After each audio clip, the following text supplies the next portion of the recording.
Mga kapuso, Batanes o Babuyan Island ang tinutumbok ngayon ng Typhoon Julian. Nakataas na roon ang Tropical Cyclone Wind Signal number 3. Ramdam na ng ilang residente sa Batanes ang lakas ng ulan at hangin ng bagyo. Ang ilang magsasaka sa Ibana, nag-ani ng palay na maaari pang maisalba. Ang ilang grupo ng tour guides umiikot at tumutulong sa pagtali ng mga bahay. Halos 100 turista ang stranded. Dahil sa panalasa ng bagyo, suspendido na mga klase at trabaho sa Batanes bukas hanggang sa Martes. Kinansela na rin ang ilang flights. Binabayo na ng mga ulan at hanging dala ng Typhoon Julian ng ilang lugar sa norte. Signal number 1 na ngayon sa La Union kung saan nakatutok live si Jasmine Gabriel Galban ng GMA Regional TV. Jasmine. Pia Ivan, sa mga oras nga na ito ay ramdam na ang epekto ni Bagyong Julian sa ilang bahagi ng Northern Luzon.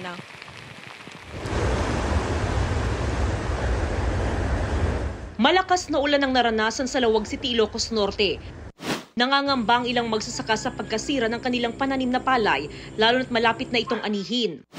Sa Batac, Ilocos Norte, binaha ng mga kalsada matapos umapaw ang mga kanal. Ilang motorsiklo ang lumusong pero huminto ang mabababang sasakyan. Sa Quirino, Ilocos Sur, hindi na madaanan ng mga sasakyan ng spillway dahil sa pagtaas ng level ng tubig sa ilog. Apektado ang 5 barangay. Sa Santo Domingo, Ilocos Sur, patay ang 16 anyos na binatilyo matapos malunod. Tinangay ng malakas na alon ng biktima at kanyang ama matapos maligo sa dagat sa kabila ng masamang panahon. Patuloy na pinaghahanap ang kanyang tatay. Sa Santa Ana, Cagayan, naranasan ng pabugso-bugsong ulan at hangin simula kagabi. Binabantayan ng MDRRMO ang 9 na coastal barangays dahil sa banta ng storm surge. Kanina, pinulong ng MDRRMO ang mga opisyal ng barangay at mga rescue personnel bilang paghahanda sa posibleng epekto ng Bagyong Julian. Maaga nag-ikot ang PCG sa coastal barangays para tignan ang kalagayan ng mga mangingisda at matiyak na walang pumalaot.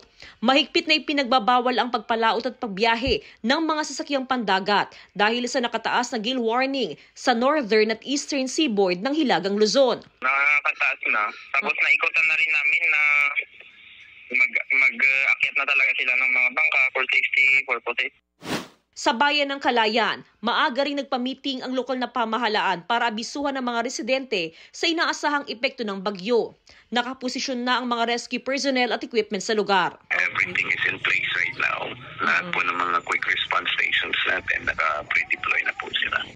Patuloy ang monitoring ng PDRRMO sa antas ng tubig sa Cagayan River. Pinag-iingat din ng publiko sa banta ng flash floods.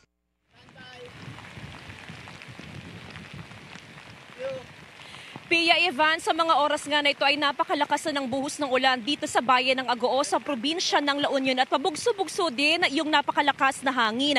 Samantala, patuloy na pinag-iingat ng iba't ibang LGU ang mga residente sa probinsya ng La Union, lalo pat sa ngayon ay under signal number 1 na ang La Union. Pia Ivan? Ingat, maraming salamat. Jasmine Gabriel Galban ng GMA Regional TV. Samantala, 6 na magkakaanak ang nasawi na masunog ang kanilang bahay sa Tondo, Maynila. Kasamang nasawi ang isang bata at isang sanggol. At mula sa Tondo, nakatutok live si Von Aquino. Von? Piyang isa pa nga sa masaklap sa nangyaring sunog dito sa Tondo, Maynila, no? Bukod sa isang buntis ay 2 menor de edad din ang nasawi. Umikot na lang tayo. Binuhusan ng tubig ng mga kapitbahay at taga-barangay ang apoy sa 4 na palapag na bahay na ito kaninang mag-alas 4 na madaling araw sa Camba Extension Street, Barangay 25 Zone 2 sa Tondo, Maynila. Pagsabog ng kuryente, ma'am, talagang totally. Ang laki na kagad ng sunog, ma'am. Kasi puro kortina yung nasa loob. Tapos yung pinaka-wallpaper niya, ma'am, yung parang cotton. Kita mismo ni Richard Valisno na natutupok ang 2nd palapag ng kanilang bahay. Yung pagkasabog po nung bombilya po, dun sa 2nd floor po sa may hagdanan, pagsabog po, dumikit po sa may kortina, bigla po siyang lumihab. Agad siyang lumabas kasama ang kanyang ina at pinsan na kasama niya sa ground floor. Binalikan daw niya para gisingin ang iba pang kaanak sa iba pang palapag. Bumalik po ako, sinagawan ko po na bumaba na o tumalon na po sa bubong. Hindi na po ako makaakyat. lalo pong lumakas. Pinalabas na po kami ng chairman po namin.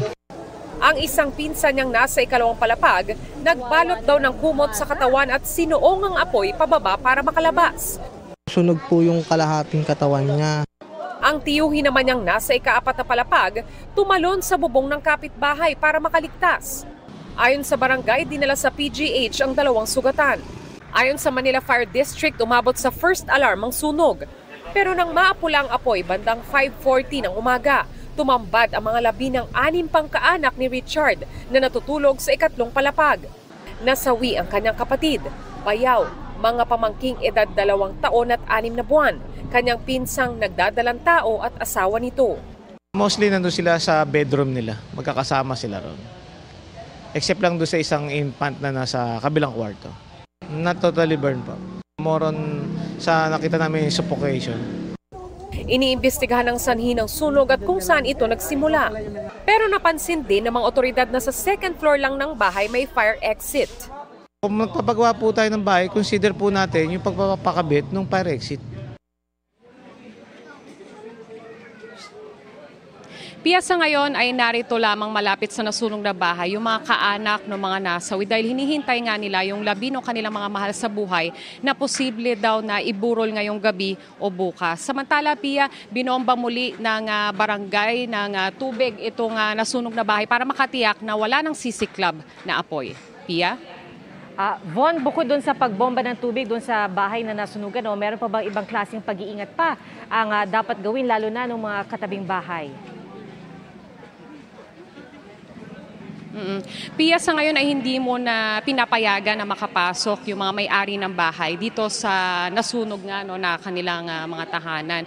Pero so far yung mga kapitbahay naman nila ay nananatili pa rin doon sa kanilang mga bahay dahil hindi naman ito nadamay doon sa apoy kaninang madaling araw. Pia? Alright, Von, maraming salamat sa iyo, Von Aquino. Kapapasok lamang po na balita, walang pasok sa lahat ng antas sa mga paaralan sa Baguio City bukas, September 30. Ayon po yan sa Baguio City Public Information Office. Dahil pa rin po yan sa Bagyong Julian. Sumalpok sa gilid ng kalsada sa Quezon City ang humaharurot na jeep na tinatawag na patok dahil sa malakas sa pagtugtog. Yan ang tinutukan ni Bea Pinlac. Pasado alas 5 ng madaling araw, binabagtas ng pampasaherong jeep na to ang Aurora Boulevard sa Quezon City nang rumampa ito sa bangketa at tuluyang bumangga sa gate ng junk shop. Nadamay pati ang nakaparadang sasakyan ng may-ari. Isa-isang lumabas ang mga sakay ng jeep. 18 silang sugatan, kabilang na ang driver. Ang pinakamalalang injured ng pasahero sa head injury. The other is minor na lang. Wala namang gusto sa pangyayari na yan. Sa akin lang na mabayaran din yung damage. Lalo na yung gate ko. Agad dinala sa ospital ang ilang pasahero at ang iba binigyan muna ng paunang lunas. Kwento ng ilang sakay ng jeep. Sobrang bilis na mag-drive kanina. Tapos ang lakas po ng tugtog. Ang sarap ng tugtog niya. Natutuwa pa siya tapos sinabihan ka siya. Kuya, kung pwede na dandahan lang. Galing Cubao ang jeep na biyaheng Kogyo. Paliwanag ng driver. Pagka ligo ko po ng kanan, yun na po, ayaw na po bumalik ng manibela. Hindi ko naman po kagad basta-basta may pepreno po yun. Ayon sa mga otoridad, hindi naman daw nakainom ang driver. Reklamong reckless imprudence resulting in damage to property and multiple physical injuries ang posibleng kaharapin ng driver. Para sa GMA Integrated News, Bea Pinlac, nakatutok 24 oras. Mga kapuso, nagbigay po ng paalala ng COMELEC sa mga maghahain ng kanilang Certificate of Candidacy para sa eleksyon 2025. Binigyang diin din nila na hindi na papayagang mag-withdraw at mag-substitute ang ilang mga kandidato. Nakatutok si Dano Tingkungko. Sa mga nagdaang panahon ng eleksyon, malapiesta ang ilang tagpo sa paghahain ng Certificate of Candidacy o COC. At sabi ng COMELEC, kung may ganito ulit na gimmick ang mga maghahain ng COC para sa eleksyon 2025 na mag-uumpisa sa Martes, October 1, hindi raw ito maituturing na premature campaigning. Merong ati-atihan, merong mga nakakatisad na mga piyesta, carnival, circus, atmosphere. Asahan na po natin yan sapagkat kanya-kanyang strategy. Pwedeng in person o sa tulong ng authorized representative ang COC filing. Paglilinaw ng COMELEC, hindi pa opisyal na kandidato kundi aspirant ang mga maghahain ng COC. Sila daw po ay kandidato lang sa unang araw ng campaign period. Hindi na rin papayagan ang substitution ng mga aspirant pagkatapos ang linggo ng pagpa-file ng COC. After October 8, we will no longer accept withdrawals with substitutions. Kahit na anong reason pa ng withdrawal, except death or disqualification. Sa party list, pinayagan ng COMELEC and Bank na mapalitan ng hanggang 10 pangalan ang mga nominee.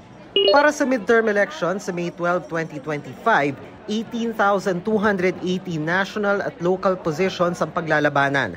Kabilang ang 12 senators, 254 district representatives at 63 party list representatives. At sa unang pagkakataon, may botohan din para sa 25 members of parliament at 40 representatives sa Bangsamoro Autonomous Region in Muslim Mindanao. 8 a.m. hanggang 5 p.m. ang schedule ng COC filing mula October 1 to 8.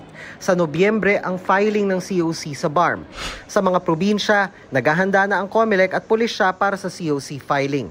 Para sa GMA Integrated News, Dano Tingkungko, nakatutok 24 oras. Mga kapuso, patuloy na tumutok sa mga balita. Mag-subscribe sa GMA Integrated News sa YouTube. Sa mga kapuso abroad, samahan niyo kami sa GMA Pinoy TV at www.gmanews.tv.